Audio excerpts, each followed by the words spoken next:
이번에는 김상조 공정거래위원장 관련 소식입니다. 지난주에 김상조 공정거래위원장이 네이버라고 아시죠? 검색 사이트 네이버 이해진 전 의장을 향해서 혹평을 했습니다. 그 뒤로 논란이 일파만파 확산이 됐었는데요. 김상조 위원장이 이렇게 논란이 확산되자 어제 기자들과 만난 자리에서 공개 사과했습니다. 최근에 위원장인 저의 부적절한 발언에 대해서 많은 분들이 또 질책의 말씀을 주셨습니다. 이재용 창업자께서 정확하고도 그리고 용기 있는 비판을 해주셨는데 감사드리고 무겁게 받아들이고 있습니다. 이번 논란은 저의 부적절한 발언에 의해서 발단이 되었지만 이번 기회를 통해서 공정위의 대기업 집단 지정 제도나 또는 우리나라의 ICT 산업의 미래를 위해서 우리 사회 전체가 심사숙고하면서 생산적인 어떤 결론을 내리는 그런 기회로 승화되기를 기대합니다.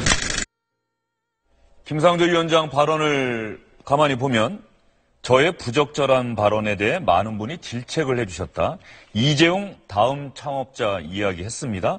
그리고 앞으로도 저의 부적절한 발언 때문에 발단이 되었지만 이번 일을 통해서 대기업 집단 지정제도와 우리나라의 ICT 산업의 미래를 위해서 우리 사회 전체가 심사숙고했으면 좋겠다 이런 얘기를 했는데 일단 부적절한 발언이 뭐예요? 네, 이게 이재용 다음 창업자도 나왔지만은 그거하고 관계없이 이해진 네이버 전 의장 관련 얘기입니다. 이게 뭐냐면은 공정거래위원회에서 최근에 이제 네이버를 갖다 준 재벌 집단으로 지정하는 문제를 가지고 있었는데 그거에 대해서 좀 부당하다 해가지고 이해진 전 의장이 공정거래위원회를 찾아왔어요. 그래가지고 이런저런 얘기를 했는데 그거와 관련해가지고 김상조 전 공정위원장이 언론 인터뷰를 지난 5일날 했습니다. 거기에 어떤 얘기를 했냐면은 스티브 잡스 뭐 다 아시겠죠? 애플 미래를 봤다. 그래서 모든 사람이 잡스를 미워했지만 존경을 받았다.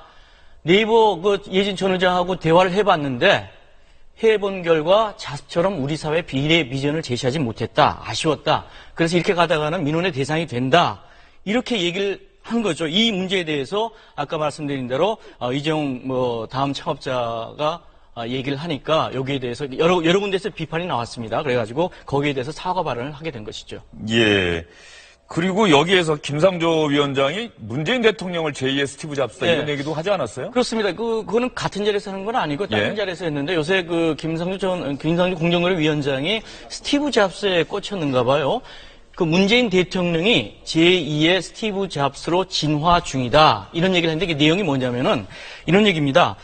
문재인 대통령이 지금 혁신의 아이콘인데 참여정부의 철학을 구현하는 것을 뛰어넘어서 새로운 그런 형태로 지금 성공시키려고 하고 있다. 그래서 이런 것을 전체적으로 따라야 되는데 네이버도 그런 쪽으로 좀 했으면 좋지 않겠느냐는 것을 우회적으로. 그러니까 김상조 위원장이 처음에는 노무현 전 대통령이 잡스고 그리고 그렇죠. 문재인 대통령은 이어받은 그렇죠. 후계자 이렇게 얘기를 했다가 그런데 가만히 봤더니 문재인 대통령이 오히려 스티브 잡스 같다. 제2의 스티브 잡스로 진화하고 있다. 이렇게 얘기한 거죠. 그런데 최근에 이제 정부에서 중요한 일을 하고 있는 장관급 인사들 김상조 위원장 말고 백운규 산업통상자원부 장관도 문재인 대통령을 모시고 가까이서 보니까 감동 그 자체다 또 이렇게 얘기를 하는데 그 소회들을 솔직하게 말하는 거 있는 거죠. 받아들일 수 있는데 혹시 듣는 사람들 입장에서는 좀 장관이나 차관 이런 분들이 문재인 대통령을 너무 높게 너무 높게 하는 그런 말을 하는 게 오히려 역효과를 자아내지 않을까 이런 걱정도 좀 들어요. 얼마 전에 이 트럼프 내각들이 모여서 장관들이 트럼프 대통령 너무 훌륭하다. 우린 당신을 사랑한다. 이러면서 너무 지나치게 칭찬한 것에 대해서 미국 언론들이 상당히 비판을 가한 적이 있었습니다. 그게 실질적으로 그렇다고 하더라도 국민들을 대상으로 언론이 지금 지켜보고 있는 가운데 자기네들끼리 좋은 얘기를 나눈 것처럼 보여서 굉장히 좀 보기가 좀 안쓰럽다는 생각이 들었었거든요. 물론 이제 일률적으로 평가할 수 있는 건 아니지만 과거와 조금 다른 양상인 거는 분명히 있어 보이고요.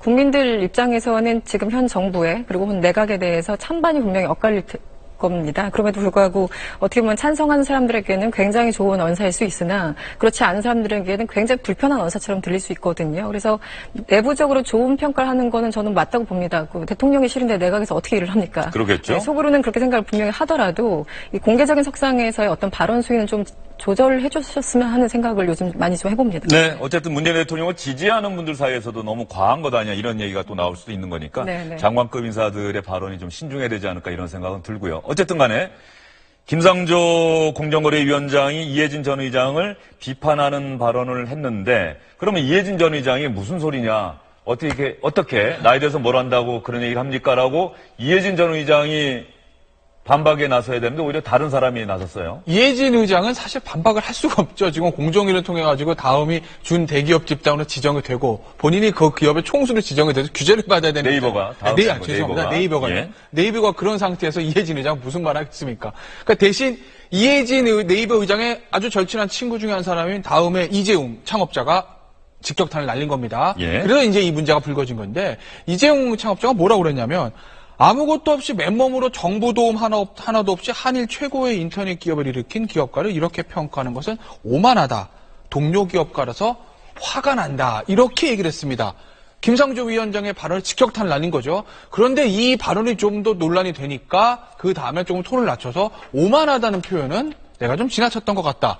이제 오지랖 너무 하지 않고 사업에만 충실하겠다. 이런 얘기를 또 다음에 이재용 창업자가 하기도 했습니다. 예, 이런 상황에서 이재용 다음 창업자에 이어서 안철수 국민의당 대표도 김상조 공정거래위원장의 네이버 이해진 전 의장에 대한 비판 발언을 비판하는 대열에 가세를 했습니다. 정치가 기업과 기업가를 머슴으로 보는 오만함과 민낯이 그대로 드러난 겁니다.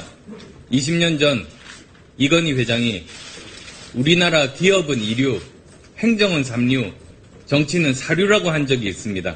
삼류가 인류를 깔본 셈입니다. 이제 더 이상 정부가 기업을 앞에서 끌고 가는 시대가 아닙니다.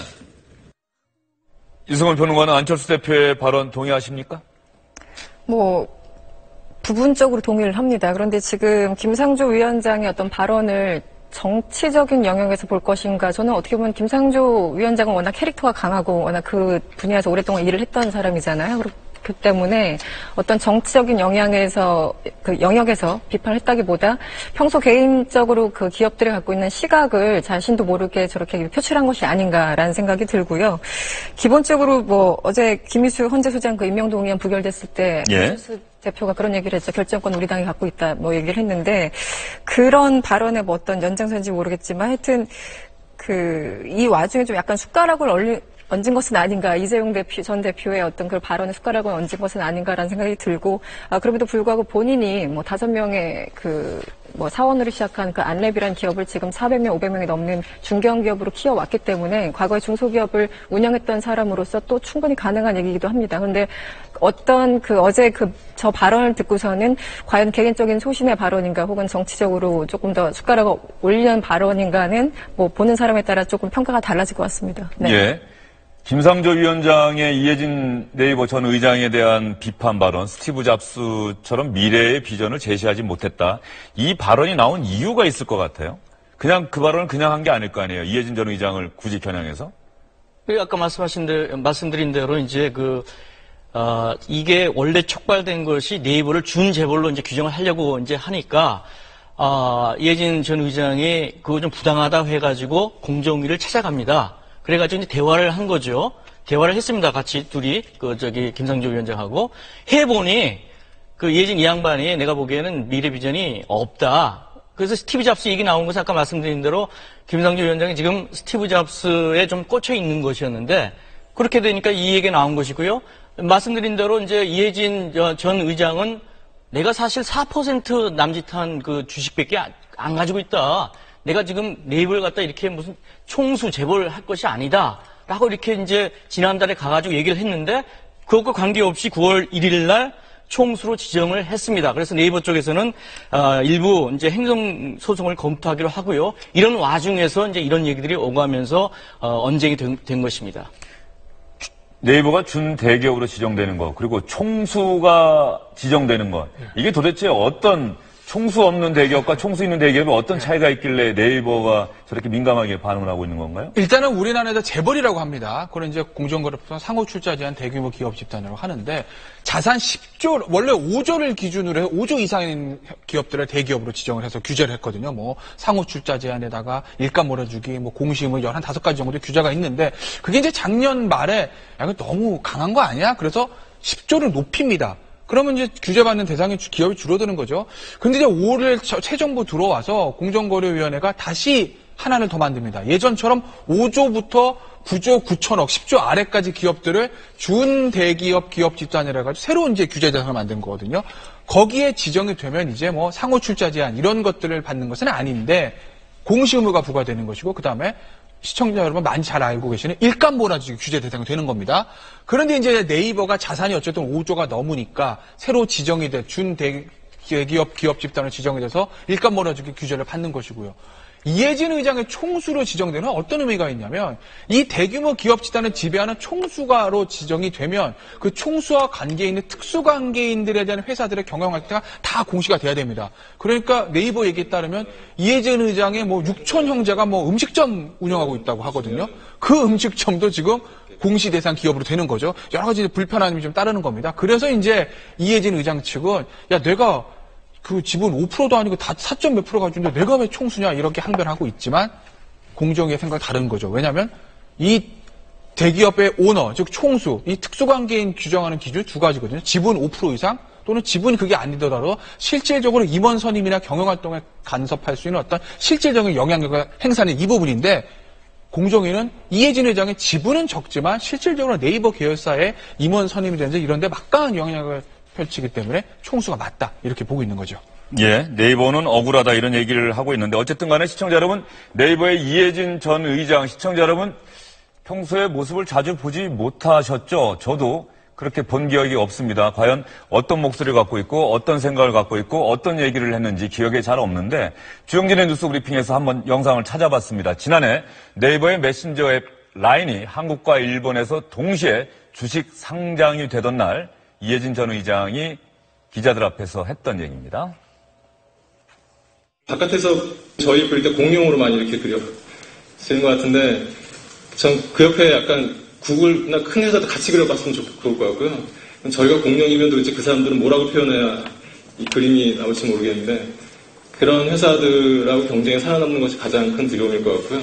여러분도 아시겠지만 뭐 동영상 서비스는 유튜브가 가져가고요. SNS 서비스는 페이스북이 가져가고 또 그 사진 서비스는 인스타그램이 가져가고 카테고리가 지금 하나씩 굉장히 많이 그 잠식당하고 있고 그렇게 뺏기고 있다고 생각하기 때문에 그런 데하고 어떻게 경쟁할까가 가장 힘든 면이고 늘 전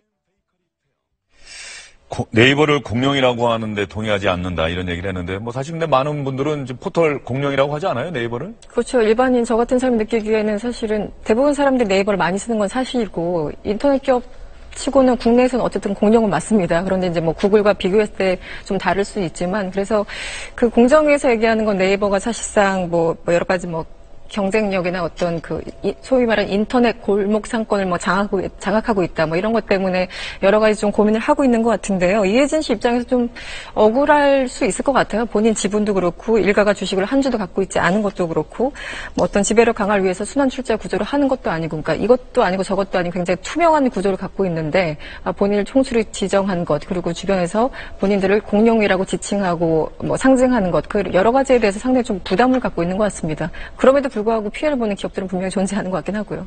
예. 이런 와중에 네이버가 또 다른 구설에 휘말렸다는 언론 보도가 나왔는데 한겨레 신문이 보도한 내용이죠? 예, 그렇습니다. 진경준 전 검사장 아시죠? 예. 넥슨 주식 특혜 받고 지금 2심에서 뇌물죄로 7년 선고받고 징역 살고 있는데요.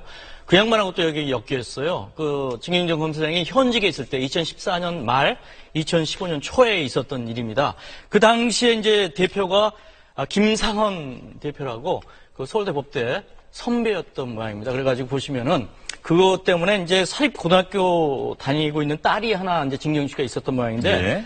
논문을 써야 한대요. 굉장히 어려운 논문인데 여기 공정이 또 등장합니다. 공정위의 독과점 규제 라는 그 논문을 써야 되는데, 이제 일단 김상한 선배니까 대표한테 민원을 넣었죠. 그래가지고 이제 네이버 법무실장한테 이메일로 이제 저 내용을 보낸 겁니다.